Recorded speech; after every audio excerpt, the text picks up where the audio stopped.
Assalamualaikum warahmatullahi wabarakatuh. Halo Sobat Setiap Fakta Kehidupan. Tidak lupa kami sampaikan salam sehat, salam sejahtera, semoga tercurah segala bentuk kebaikan dan juga kita semua dalam lindungannya.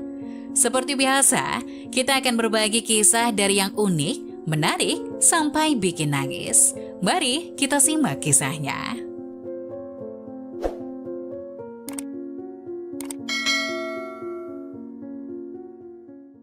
Wanita ini tega tinggalkan suaminya yang tulus demi pria kaya yang selalu menyiksanya.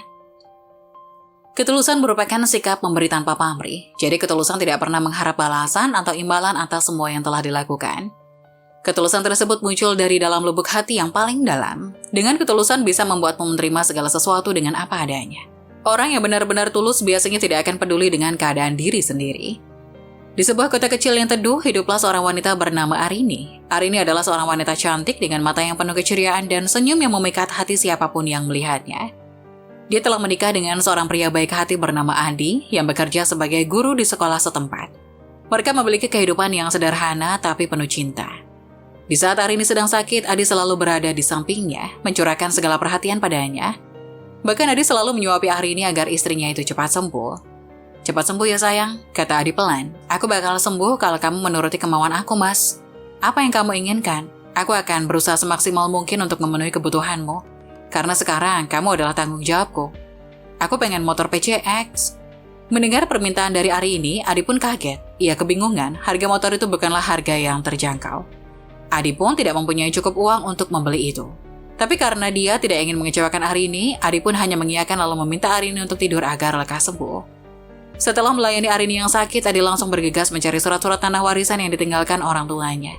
Adi berniat menjual sebidang tanah untuk ditukar dengan motor keinginan Arini. Tapi sayang, setelah berkonsultasi dengan keluarganya, Adi hanya mendapat seperempat dari tanah itu. Luasnya tidak ada 5 meter, jika dibangun bangunan di atasnya hanya muat satu toko kelontong saja. Adi yang menyerah pun meminta tolong kepada kakak-kakaknya untuk membayari tanah itu berapapun, karena ia sangat membutuhkan uang untuk kesembuhan istrinya. Kakaknya yang iba dan mengira Arini telah menderita sakit parah pun setuju untuk membeli tanah bagian warisan Adi. Tapi rupanya uang yang didapatkan Adi hanyalah separuh harga dari motor itu. Ia pun tak masalah, ia merasa bisa mengkredit separuhnya meski resikonya ia akan terlilit hutang selama bertahun-tahun. Beberapa hari kemudian Adi pun membelikan motor yang diinginkan Arini. Arini sangat senang dan benar saja sakitnya langsung sembuh seketika. Namun seperti halnya dengan banyak orang, Arini mulai terpikat oleh keinginan untuk memiliki lebih banyak kemewahan dalam hidupnya. Dia merasa tidak puas dengan gaya hidup sederhana mereka dan sering membandingkan dirinya dengan teman-temannya yang memiliki rumah mewah, mobil mahal, dan perhiasan berkilauan. Rasa iri dan ambisi Arini semakin kuat setiap harinya. Hingga suatu hari Arini diberi saran oleh temannya untuk mendownload sebuah aplikasi untuk bertemu dengan pria-pria kaya di luar sana. Selain mendapatkan uang, Arini juga bakal mendapatkan kesenangan. Hingga Arini pun mengikuti saran dari temannya itu. Arini menampilkan foto profil yang menonjolkan lekuk tubuhnya. Dan benar saja, lewat aplikasi itu banyak pria-pria hidung belang yang tertarik dengan Arini. Berdasarkan saran dari temannya itu, Arini memberikan tarif untuk pria manapun yang tertarik dengannya. Arini memberikan tarif Rp100.000 untuk 10 foto seksinya dan Rp500.000 untuk bertemu dengannya. Karena Arini sangat cantik, ramah, banyak pria yang mengantri di chatnya untuk bertemu dengan Arini. Benar kata sahabatnya, ia bisa kaya dengan jalan ini, pikir Arini. Ia sudah tidak peduli dengan Adi suaminya. Hingga Arini pun mulai berdandan dan pergi dengan mengenakan pakaian seksi hingga pulang larut. Adi yang merasa ada yang salah dengan Arini pun menegur istrinya. "Arini, dari mana kamu? Kenapa pakaianmu seperti ini?" "Kerja," jawab Arini. "Kerja? Kerja apa dengan pakaian seperti ini?" "Udahlah, aku itu capek kerja buat cari uang karena uang dari kamu gak pernah cukup buat aku, dasar miskin," bentak Arini. Arini pun meninggalkan Adi di ruang tamu dan membanting pintu kamarnya. Di kamar, Arini sangat senang melihat saldo ATM-nya yang terus bertambah. Suatu hari Arini bertemu dengan seorang pria kaya bernama Fajar. Fajar adalah seorang pengusaha sukses yang punya segalanya, mulai dari perusahaan besar hingga rumah mewah di perbukitan. Dia memiliki pesona yang tak tertahankan dan Arini merasa seperti seseorang ratu di sisinya. Mereka mulai berkumpul secara rahasia dan hubungan mereka tumbuh menjadi lebih dari sekedar pertemanan. Arini mulai melupakan Adi, suaminya yang mencintainya dengan tulus. Dia terjebak dalam pesona kemewahan dan kekayaan yang ditawarkan oleh Fajar. Mereka sering pergi ke tempat-tempat mewah, makan malam di restoran bintang 5 dan bepergian ke berbagai negara. Semua ini sangat berbeda dari kehidupan sederhana yang Arini bagikan dengan Adi. Pada suatu malam yang cerah dan penuh gemerlap lampu-lampu kota, Arini dan Fajar duduk di sebuah restoran mewah yang terkenal di kota besar tersebut. Cahaya lilin yang lembut menerangi wajah mereka menciptakan atmosfer yang romantis dan mewah. Meja mereka dihiasi dengan bunga-bunga segar yang harum, dan musik lembut memainkan lagu cinta yang mengalun merdu di latar belakang. Arini memakai gaun malam merah yang sangat seksi, sementara Fajar mengenakan setelan jas hitam yang elegan. Mereka berdua tampak luar biasa, seperti pasangan yang berasal dari dunia lain. Fajar yang tersenyum pada Arini dengan penuh pesona dan Arini tidak dapat menahan senyumnya yang memancar kebahagiaan. "Arini, kau sungguh luar biasa malam ini," kata Fajar dengan lembut sambil meraih tangan Arini yang cantik di atas meja. "Aku sangat beruntung memilikimu." Arini tersenyum dan balas meraih tangan Fajar. "Fajar, kau membuatku merasa seperti seorang ratu setiap kali bersamamu. Aku tidak pernah merasakan sesuatu yang seperti ini sebelumnya." Pelayan restoran datang dengan sebotol anggur merah yang sangat mahal, dan Fajar dengan anggun menuangkan anggur ke dalam gelas mereka. Mereka pun bersulang untuk malam yang indah ini. Setelah makan malam, mereka pergi ke sebuah klub malam eksklusif untuk menari di bawah langit malam yang berkilauan. Arini dan Fajar berdansa dengan indah seperti pasangan yang tak terpisahkan. Mereka tertawa, bicara, dan menikmati kebersamaan mereka dengan penuh semangat. Ketika malam semakin larut, mereka duduk di teras klub, menatap langit bintang dan berbicara tentang masa depan mereka bersama. Fajar meraih tangan Arini dengan penuh kasih sayang. "Arini, aku tidak pernah bertemu dengan seseorang seperti kamu sebelumnya," ujar Fajar dengan suara lembut. "Aku ingin menghabiskan setiap saat bersamamu." Arini tersenyum. "Aku juga merasa begitu, Fajar. Kau membawaku ke dalam dunia yang luar biasa dan aku tidak sabar untuk melihat apa yang akan terjadi selanjutnya." Mereka pun berpegangan tangan menikmati malam yang indah bersama di bawah bintang-bintang yang bersinar terang. Bagi Arini dan Fajar, malam itu adalah salah satu dari banyak momen istimewa dalam kisah cinta mereka yang penuh dengan kemewahan dan kebahagiaan. Hingga akhirnya mereka menghabiskan malam bersama di sebuah hotel mewah. Arini yang tak pernah merasakan kelembutan dan kemewahan dari orang lain pun sangat menyanjung Fajar. Dirinya tak ingin beranjak dari tempat tidur bersama Fajar. Ia juga tidak peduli sudah berapa hari dia tidak pulang hingga akhirnya Fajar mengajak Arini untuk tinggal di apartemen mewahnya. Arini yang sudah terpikat dengan Fajar pun hanya mengiyakan, asalkan dengan Fajar Arini merasa hidupnya akan sempurna. Ia sudah melupakan suami miskinnya di rumah. Meskipun kisah cinta Arini dan Fajar sebelumnya dipenuhi dengan kemewahan dan kebahagiaan, sekarang mereka menghadapi cobaan yang sangat sulit. Suatu malam saat Arini sedang duduk menunggu Fajar pulang, ia merasa bosan hingga terus-menerus menelpon Fajar lewat HP-nya. Tapi tidak ada jawaban apa-apa dari balik telepon itu. Arini pun mulai gelisah, dirinya mengira-ngira bahwa saat ini Fajar sedang berada di sebuah klub bersama dengan wanita. Pikiran liar Arini pun merasukinya. Kecemburuan besar sudah menyelimuti dirinya, namun Arini yang tidak punya kendaraan untuk keluar apartemen hanya diam saja dan menunggu Fajar pulang untuk meminta penjelasan. Ketika pagi datang, pintu apartemen terbuka, terlihat Fajar membawa seorang wanita masuk ke dalam. Melihat pemandangan itu, Arini pun kaget dan langsung mengamuk di sana. "Mas Fajar, siapa wanita itu?" tanya Arini dengan emosi. "Bukan urusanmu," jawab Fajar cuek. Wanita yang sedang dirangkul Fajar itu hanya tertawa cekikikan sambil mencemooh Arini. Ia membandingkan penampilan cantiknya dengan penampilan kumuh Arini.